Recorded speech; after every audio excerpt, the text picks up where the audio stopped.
À votre avis, quand on arrive dans un nouveau pays, quand on arrive à Paris, est-ce que c'est facile? Non. Avec qui tu t'entends bien dans la classe? Personne, avec moi-même. Oublie la caméra. Je n'ai pas vu ma mère pendant 10 ans.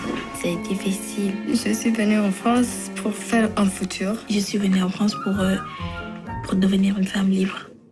Au départ, c'était vraiment la curiosité de voir ce que c'est que de vivre ensemble quand on a 24 origines différentes, 24 langues différentes, un pays, des histoires aussi, des histoires d'immigration différentes, des conditions de vie différentes. À travers ça, bien sûr qu'il y a aussi la vie d'une classe d'accueil, c'est sa richesse aussi, la richesse de ce sas qui fait qu'ils se sentent de plus en plus forts, qu'ils trouvent ensemble ce qui les rassemble dans leurs différences, que c'est justement leur différence qui fait qu'ils ont ça en commun et qui les rend plus forts parce que en plus ils sont adolescents, ils sont entre deux âges, entre deux mondes, c'est un âge où on n'a pas trop envie d'être différent, quoi, on veut être comme les autres. Et souvent débarquer dans une classe seule avec son accent, sentir qu'on est vraiment autre, quoi. C'est difficile de le vivre à cet âge-là.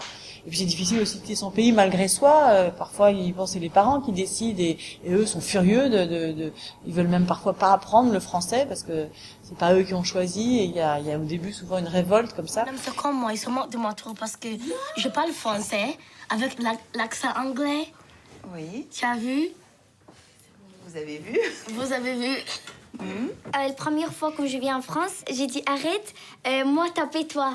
J'ai dit comme ça, moi tapez-toi. Ça c'est pas. Les autres sont comprennent français, mais c'est pas français. Moi tapez-toi. Après le prof il est très après il rigole beaucoup.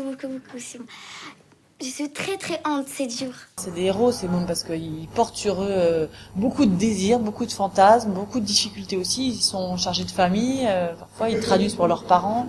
Et ils sont effectivement le lien entre deux cultures, entre deux langues. C'est un bonheur pour les profs d'avoir des élèves comme ça qui savent aussi la chance qu'ils ont parce qu'ils viennent de pays où les filles parfois sont pas du tout incitées à faire des études ou parfois on les a empêchées de faire des études ou il y a la guerre, il y a plein de raisons pour eux. Et souvent les parents parfois sont venus aussi en France pour que leurs enfants fassent des bonnes études. Donc ils ont ça sur leurs épaules aussi. C'est d'autant plus dur que de savoir que on va pas voir sa grand-mère en Ukraine et on peut pas y retourner parce qu'il faut qu'on réussisse à faire ses études en France. Cette pression supplémentaire est extrêmement lourde pour eux, donc ils sont, pour moi, c'est vraiment, c'est des héros de notre société, quoi.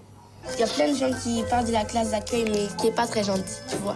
C'est comme si nous on était des pauvres, eux des stars. Mais on sait pas qu'on va partir en classe ordinaire. Peut-être toi tu sais dire bien, mais moi je sais pas. C'est pas grave. Bon, il y a Rama notamment qui dit qu'elle est venue ici pour être une femme libre. C'est magnifique de savoir que pour des gens c'est encore ça la France et que c'est vrai que ça peut l'être et que ça rend et que c'est encore une terre d'accueil malgré tous ces discours nauséabonds, monstrueux qui nous submergent et qui nous enlisent et que j'espère que ce film-là, en tout cas, ou que ces enfants-là vont pouvoir un peu remettre en question tous ces préjugés parce que on stigmatise les étrangers, on veut faire croire qu'il y a une raison d'immigrer alors qu'il y en a 150 et que surtout l'exil est quelque chose de très douloureux. Que s'ils sont là, c'est qu'ils ont vraiment pas le choix et que c'est important qu'on les accueille parce que une intégration ratée, elle est du fait d'un mauvais accueil. C'est pas eux ils ont qu'une envie, c'est d'y arriver, quoi. C'est primordial pour eux. Donc c'est tout ça qu'ils nous apprennent ces enfants.